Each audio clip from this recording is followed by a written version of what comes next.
Hey, everybody, and welcome to our third episode of Recapping the Past, a show where myself, Matt, and Ben, we sit down and we break down the shows from our youth.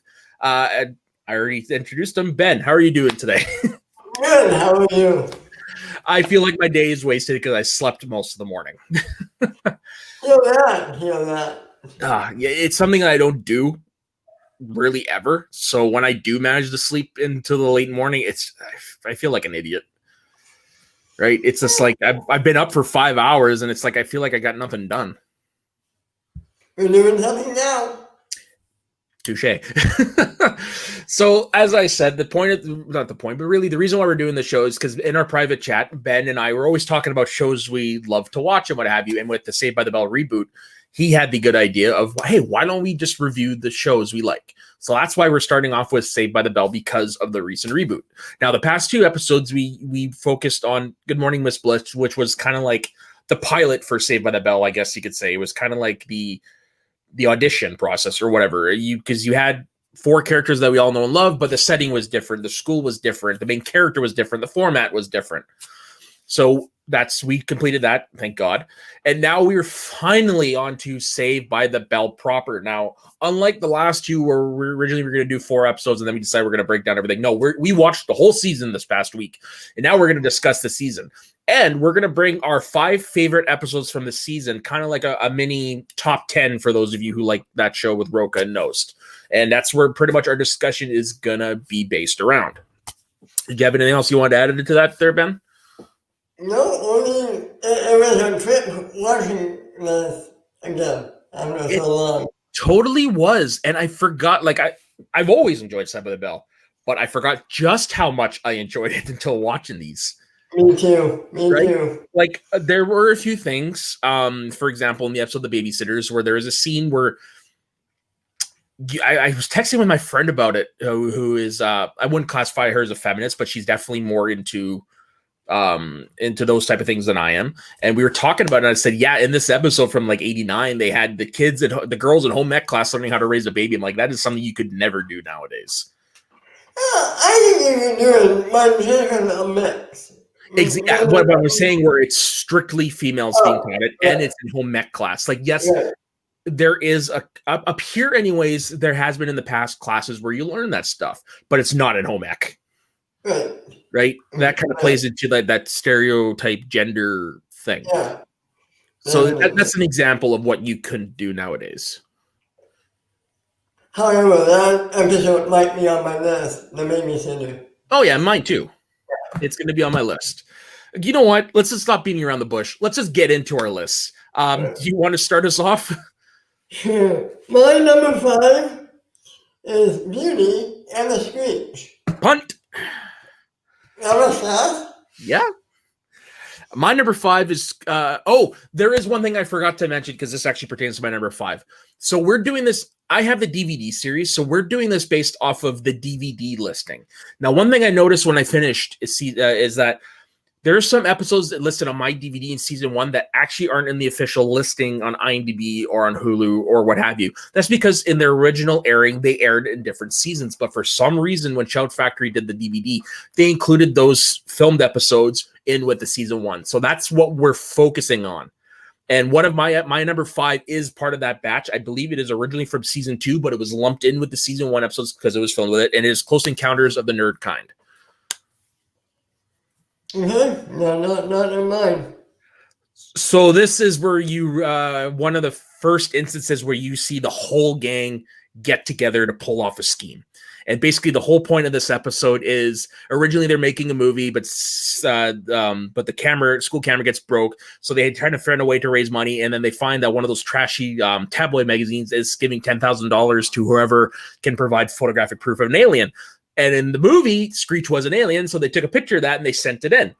But all of a sudden, the FBI gets wind of this, and they're trying to take Screech away. And so the gang hatches a plan to not to lose their Screech, and eventually they get the whole school even building in on it. And this was great kickoff to, like I said, where you see the whole gang get together to try to pull off some scheme.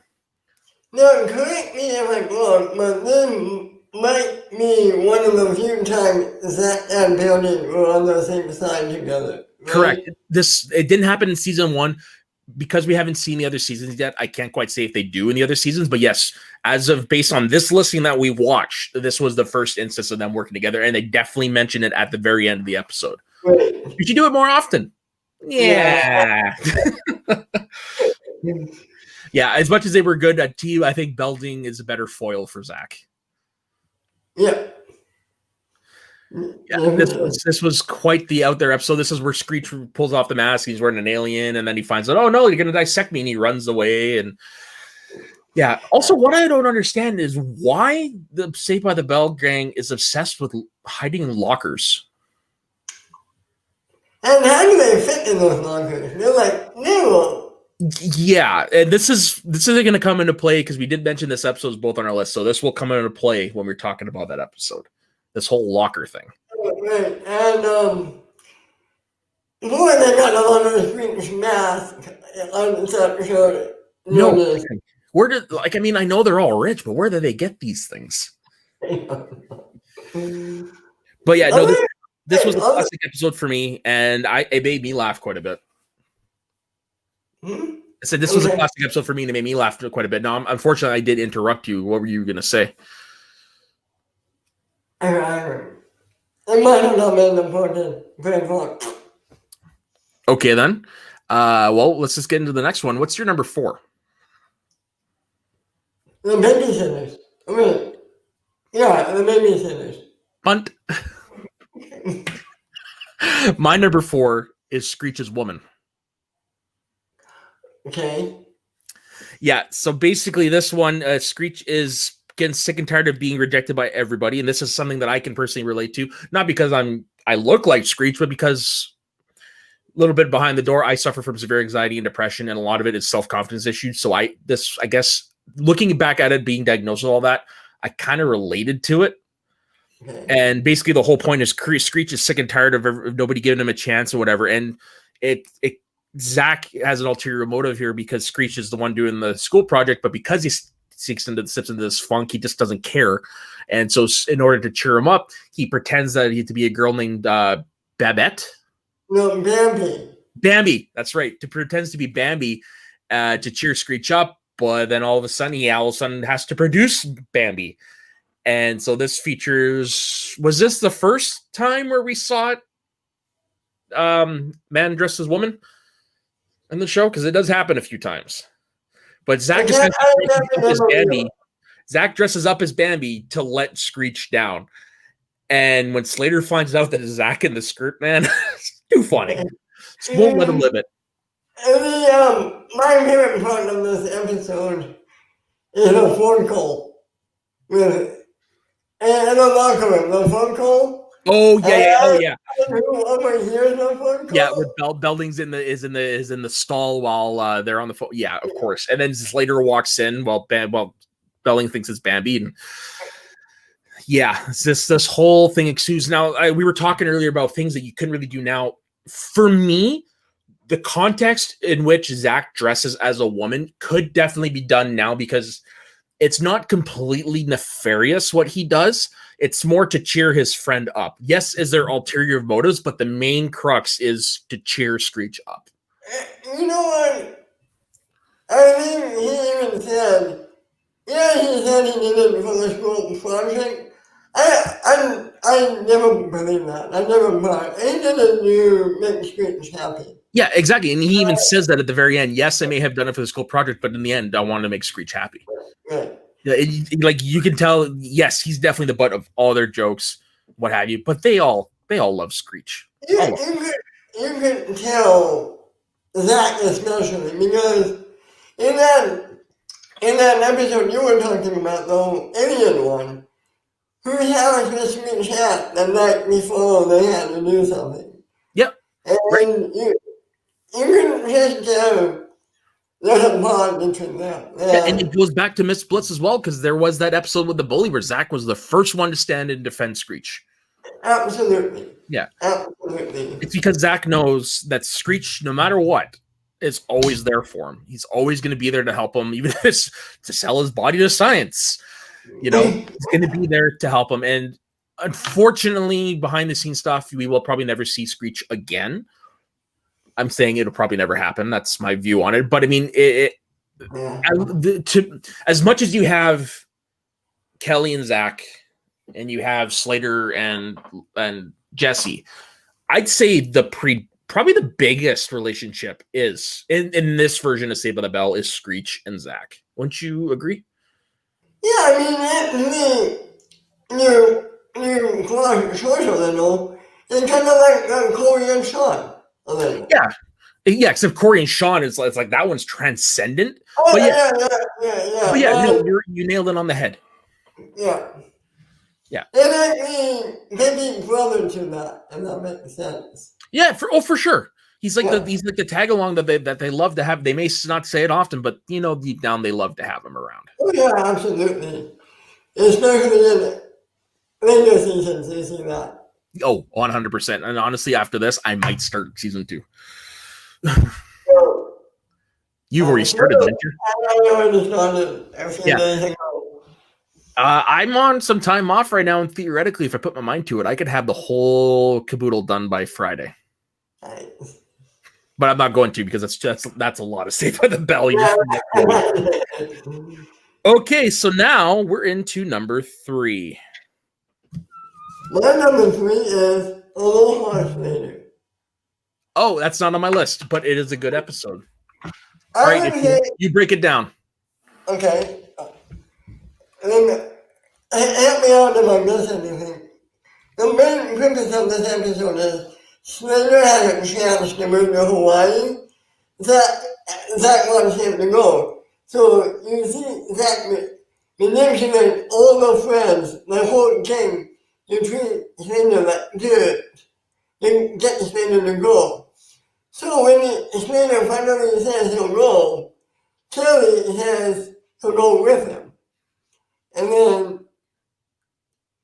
then Slater finally figures out why everyone is so mean to him. And then instead of telling everybody, Slater floats some revenge against Zach.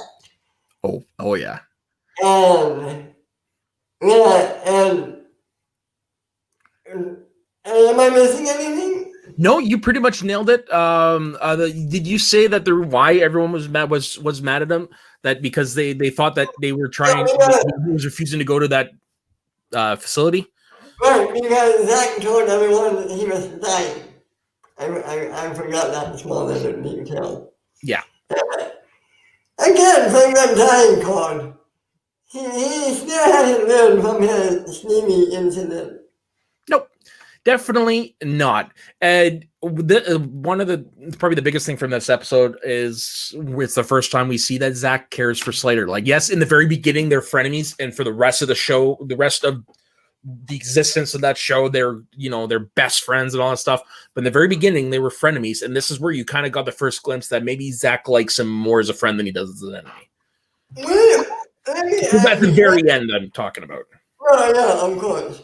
But when would you say that frenemies part ends and they become that best friends forever? Well, that definitely happens in season 2. Like off the top of my head, I couldn't quite give you an episode, but that's pretty much about, I'd say, halfway through season 2. They're at that best friend stage. Yeah, I would agree with that. Yeah. Zach might do some stuff to piss him off. Oh, of course. Not everyone Zach gets in contact with. Yeah. And this is up there as a classic Saved by the Bell episode. Yeah, there's a scene where they give Slater what is it called? Yeah.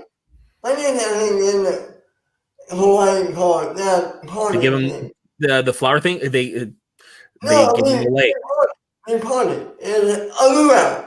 The party. Yeah, the luau. And there's a shot of Screech in a bikini. I was just thinking the same thing. Like that right there is when you think of Screech, that's one of those incidents that you think of because of all the shit that he's done over the years. And it was in the credits for a long time as well. Absolutely. Now, in that context, Would that fly today?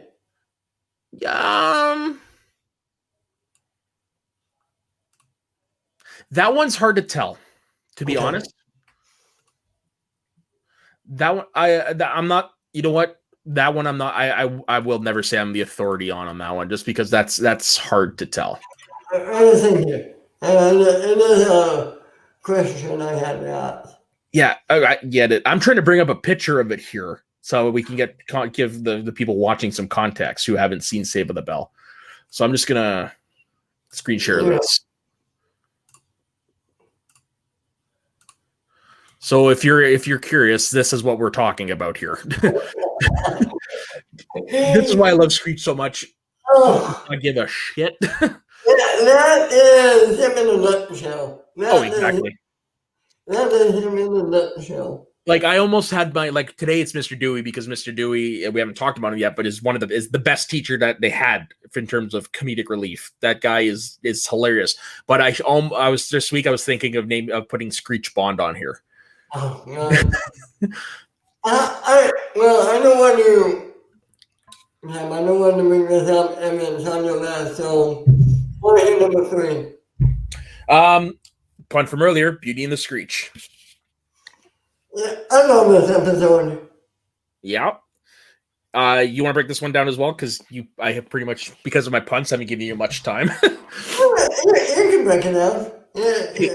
So basically, this one, Kelly is failing science class, and I can't remember why Zach has a stake in the game in this. I honestly don't. But basically, in order to try to get Kelly, he convinces Screech to tutor her. And so she goes over and he is able to explain science to her in ways that she can understand. And this is also the very first time it is the first time we meet Kevin, the robot, right? Yeah.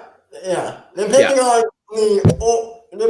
the order, it is. And from what I realized, Kevin technically only appears in first season episodes, even though 2 of them do appear in later on. All the Kevin episodes were filmed in season 1. Take a look at it. Okay, we're hitting Kevin in the Screech's birthday. No, which is not technically season 1 episode. He's only in 3 episodes. What's the third? Okay, just give me 1 second to bring it up.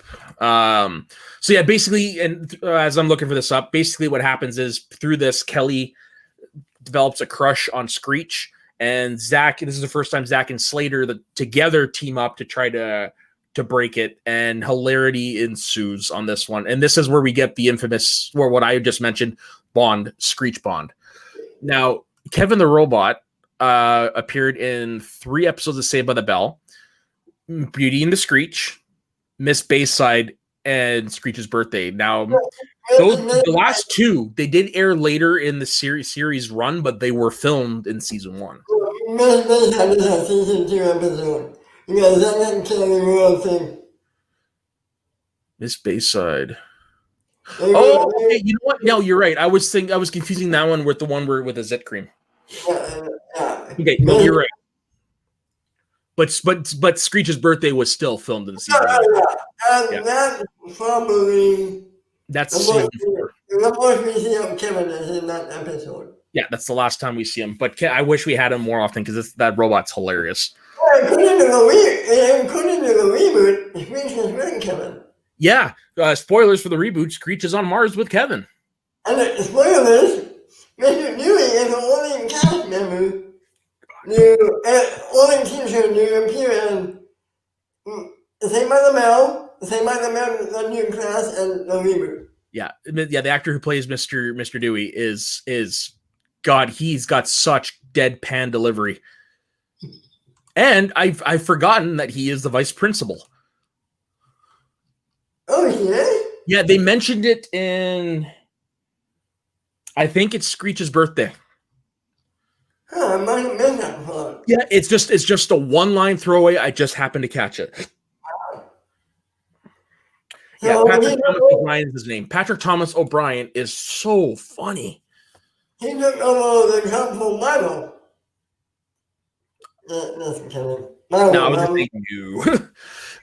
I wouldn't say that. I'd say you know what? I wish he'd taken Miss Bliss's role.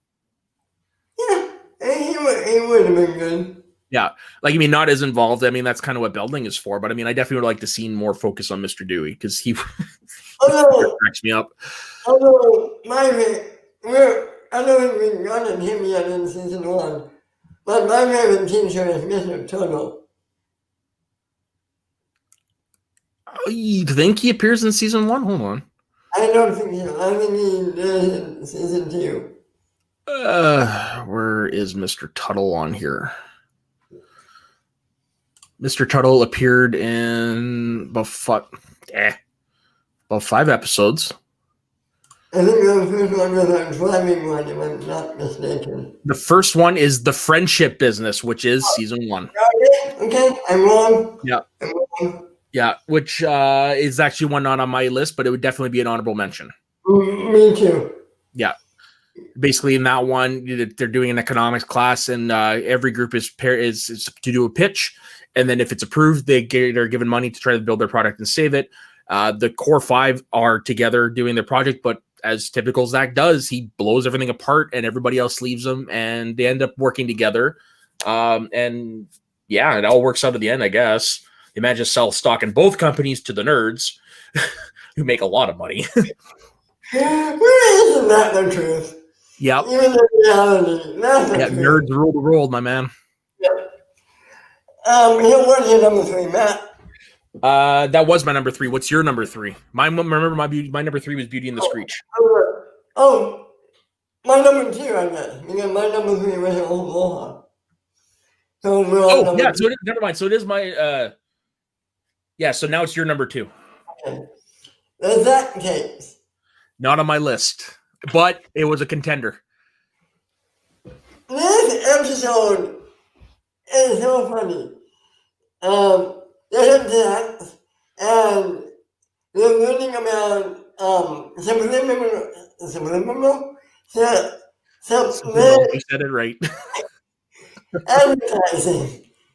So Zach finds a way to brainwash the student money.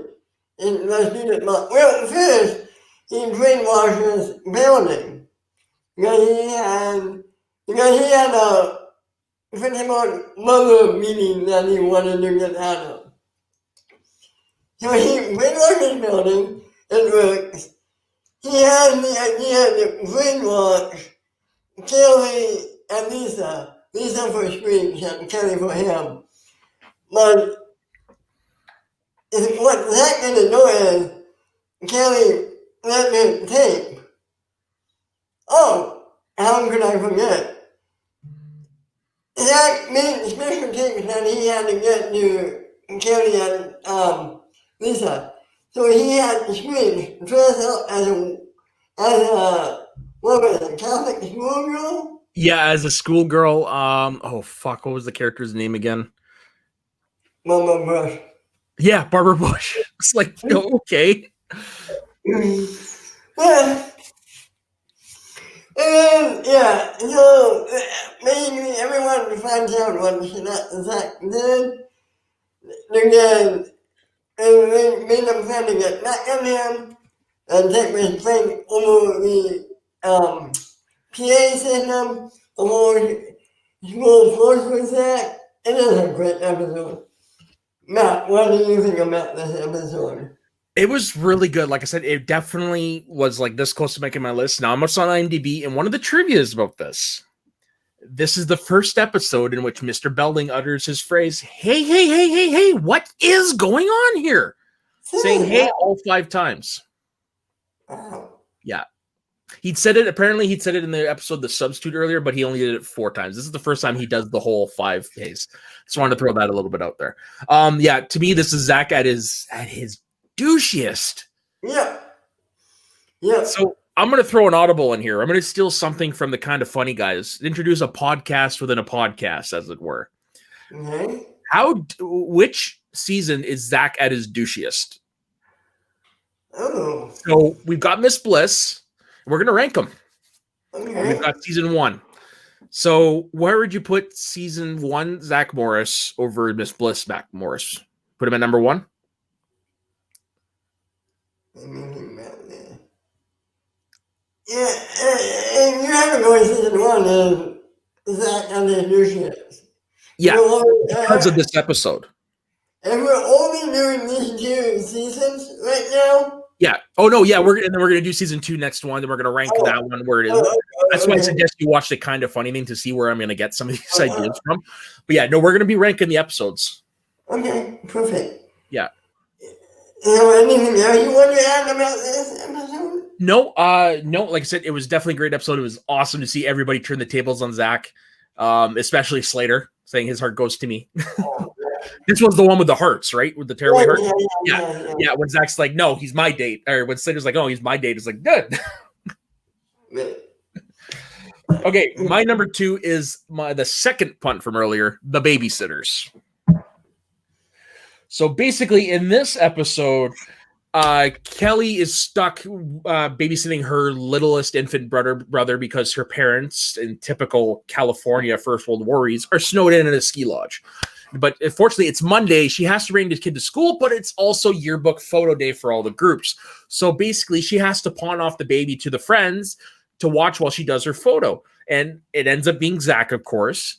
And he forms an attachment with the baby. You get some hilarious stuff with mistaken identity. This is where you get I don't know if I said it off air about the baby, about this is where this scene you wouldn't be able to make today with the girls learning how to take care of babies in home ec. Right. Yeah. So you get stuff like that. You get Mr. Belding with the baby. You know, there's just a lot of good moments in here, and you see Zach's sensitive side when he forms his attachment to the baby. And you see the payoff at the very end of the episode. Yeah, where the baby's first word is Zach. Which, I don't know how realistic that is, but...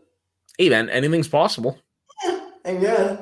And now this is where I mentioned earlier about the lockers. In the scene where Zach, the gang, thinks they've lost the baby, to try to look for it, they convince Max to take Kelly's photo. And while that's going on, they only look in the lockers. Why would they think the baby is in a locker? You would think they didn't have time to shoot in other sets. Like, well, I mean, okay. Let me think about this for a second. Let me really think about this for a second. Mine is in classrooms, and mine is building office. How many sets at the school do they have? Well, no, that is a good point.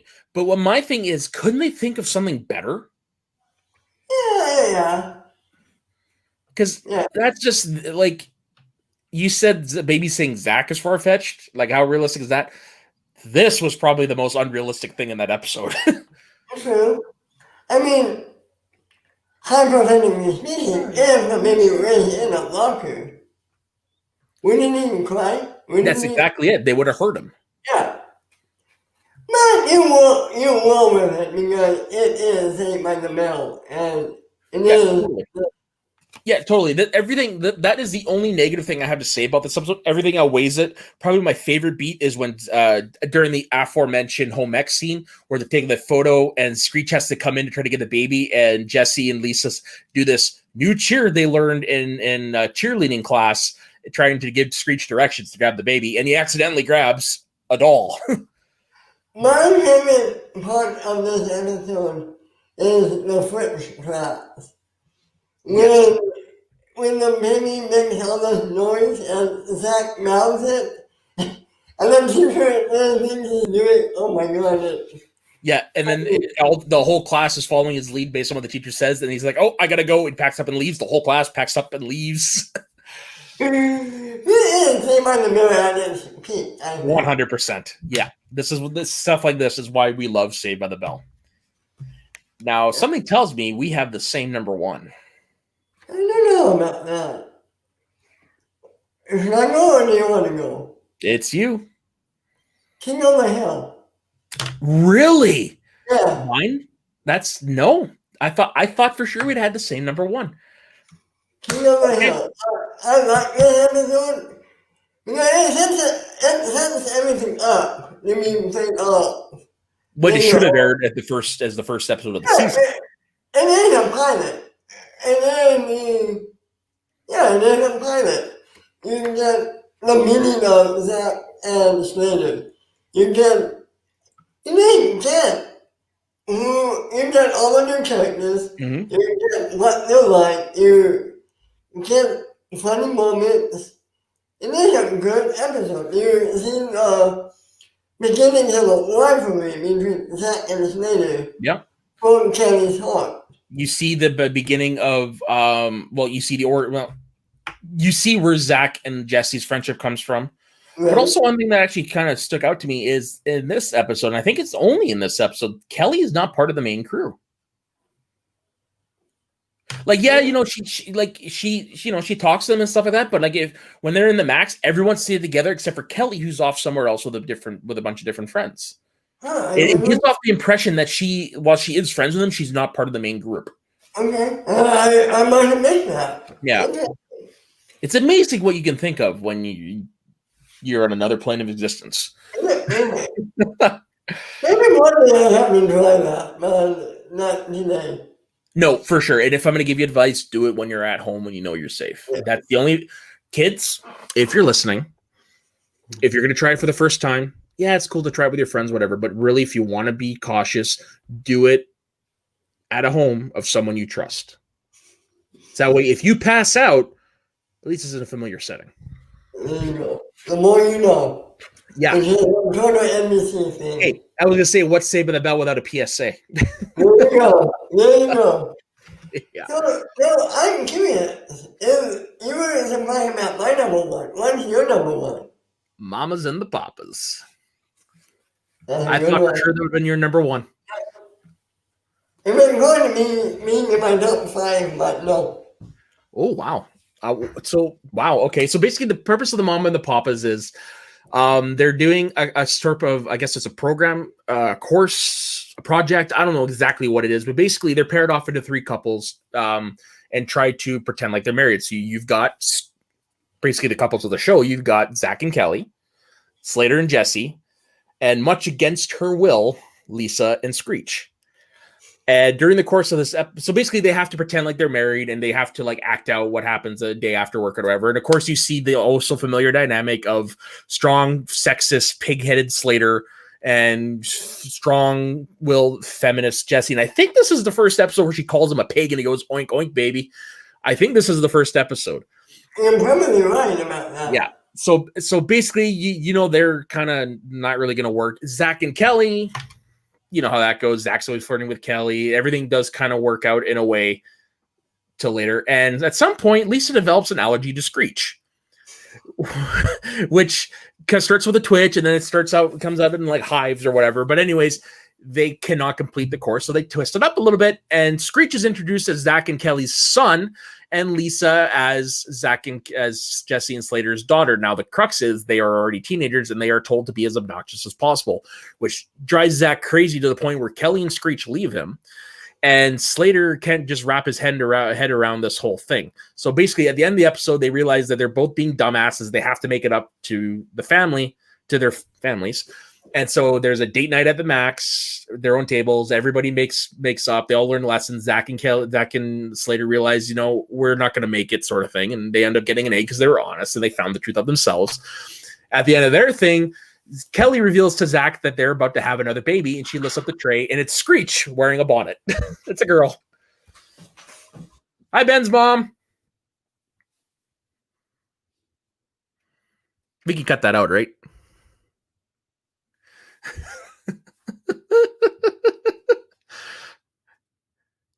Glad it's not live, huh?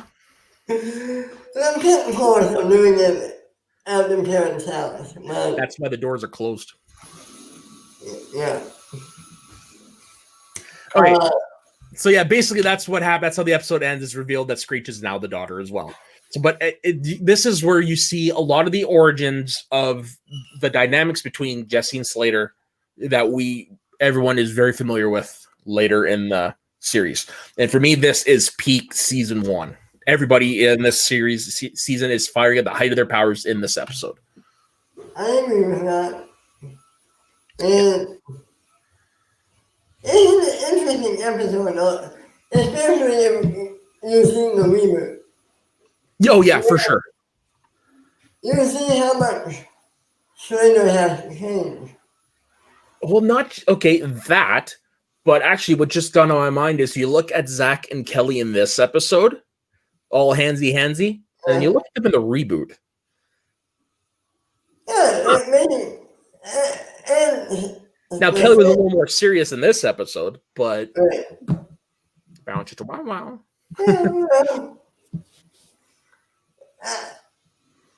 Well, are we going to cover the reboot in this? Yeah, duh. We're covering pretty much everybody. We're covering everything that involves Zach Morris in the gang. Because So yes, we're covering the reboot. I'm saying right now, I think Zach and his peak looseness is a reboot. Oh, okay. It's future spoilers, but yes, I'm I'm not going to agree going to that. into it, but come on. No, you're not wrong. We will definitely get to that when we do the reboot because like I said, we're going to be listing all of its douchiest moments. Okay, so we're also going to be ranking the seasons too, right? So obviously this one is number 1 over Miss Bliss, right? Right. Because Miss Bliss is basically just the beta testing. That's all that is. Absolutely, yeah. Yeah. So we won't be surprised if that one's at the very bottom of the list. Right. So yeah, what were your main takeaways from this season? Well, they finally found their footing after the Miss Bliss. The characters are still great. I mean, you watch the show for the characters and the hijinks they get into. Mm-hmm. You know, there's something really fun about watching Zach and Kelly. There's their relationship from where it is now to where it ends up in the future, knowing where it ends up. Yeah. There's something nice about it. For me, is you could see why, mostly in the case of Mario Lopez and Mark Paul Gosselaar, why they're still friends after all these years. Yeah. They enjoyed, with the exception of whatever happened with Screech. That's none of our business, whatever. You could tell that they were all friends on set. They all had great chemistry, and it's continued to this day. Now, to be honest, I do feel the chemistry more with a core four. Zach and Slater and Kelly and Chelsea. Yeah.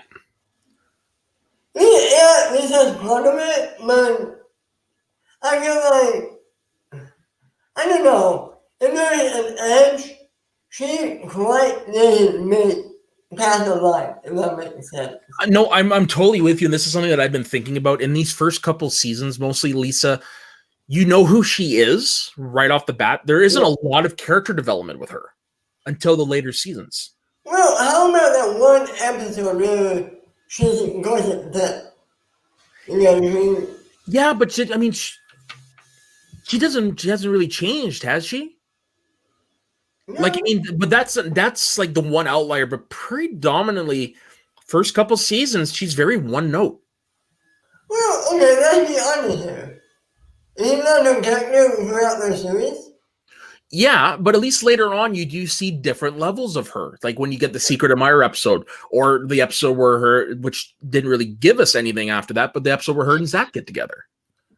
Like you do see character growth in those episodes you don't see earlier in the series. There is one more episode we should talk about with her. From this season? No. Oh. There was an episode where Zach hits his knee. And she works in the hospital. Yep. You do see levels with her. Right. And that's later on in the series. But as a season 1, she's very one note with the exception of that brief little blip in the Lisa card. Right. And Screech, he has chemistry 100% with Zach. And Lisa, but really the other ones, it's not quite there. Like, yeah, they're, you could tell why these characters would be friends, but compared to what it is with Zach and Lisa, there's not the same. Whereas the other four, you can tell. Let me ask you this. Is that because of Miss Bliss? What? But the reason it could be. Why mostly it wasn't Swedish got along so well? Because It they could did be. have that extra system. It could be. And also think about this. Like in this episode, we have Screech, Beauty and the Screech, where he helps Kelly. You have some interaction with some scenes alone with him and Slater. Can you honestly think of off the top of your head in other seasons where Screech kind of goes away from Zach and the B plot is him with another character?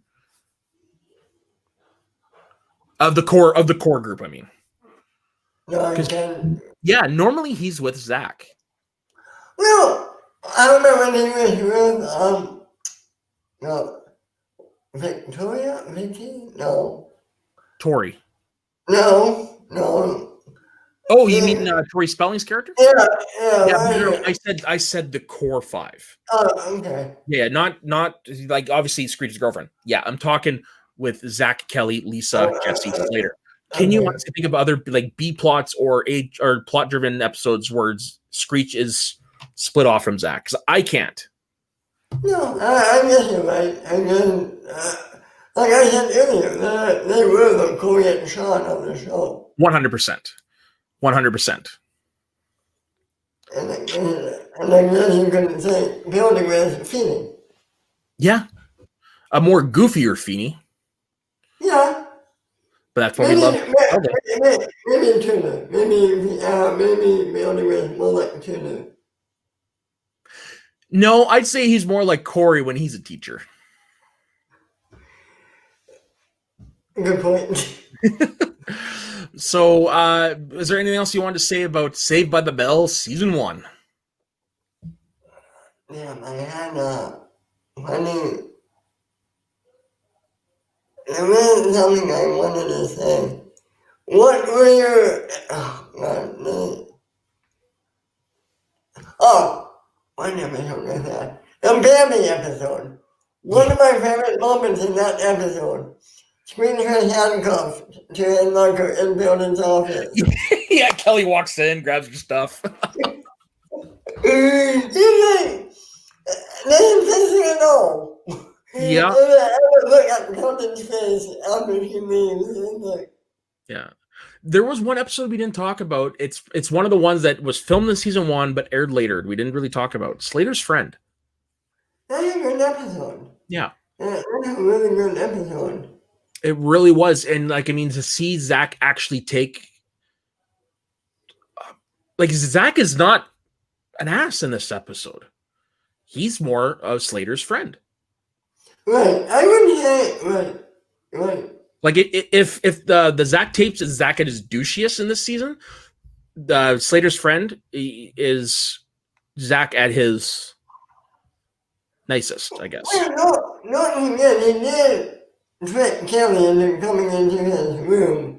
True, but I mean that's something that he does throughout the whole first part of the series. True. Yeah. True. Even if that was somebody else in the later episode.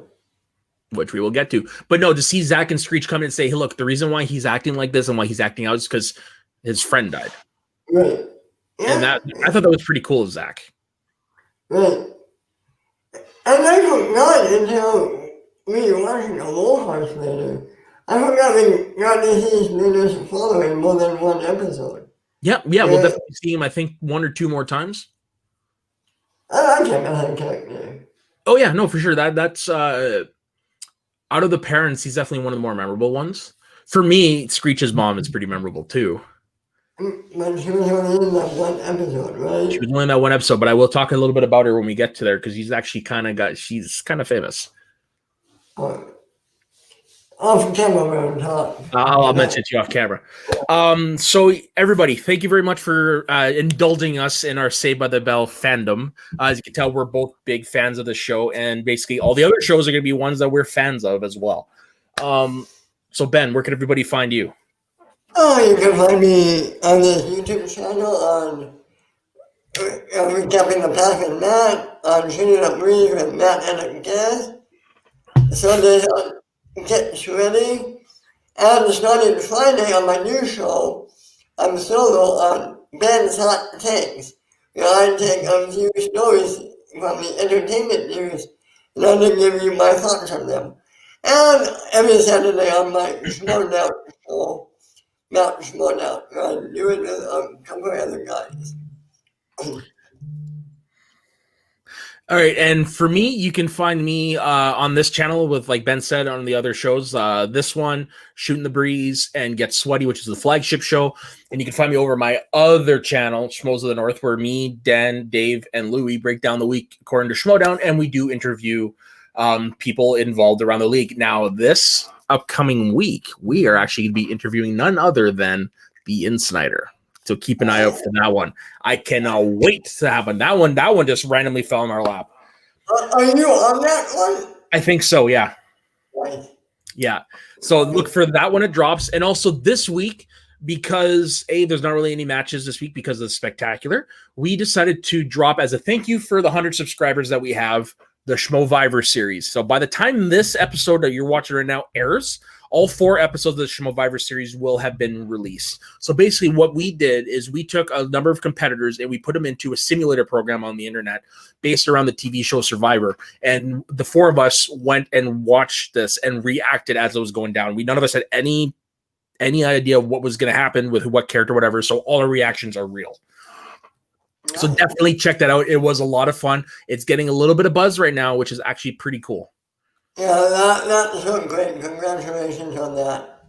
Thank you. And yes, that is definitely me at the very beginning saying the Schmovivor series. That is not a trick, Ben. That was totally me. No, you did good. You did good.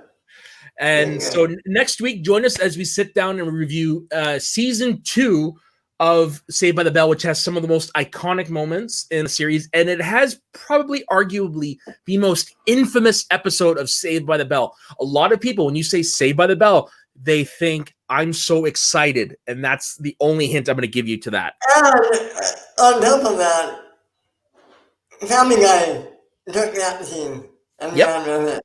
Yep, and it is referenced again later on, too, in the reboot. Yep. So on that note, thank you very much for joining us. I am Matt. That's been Ben. And ladies and gentlemen, time out.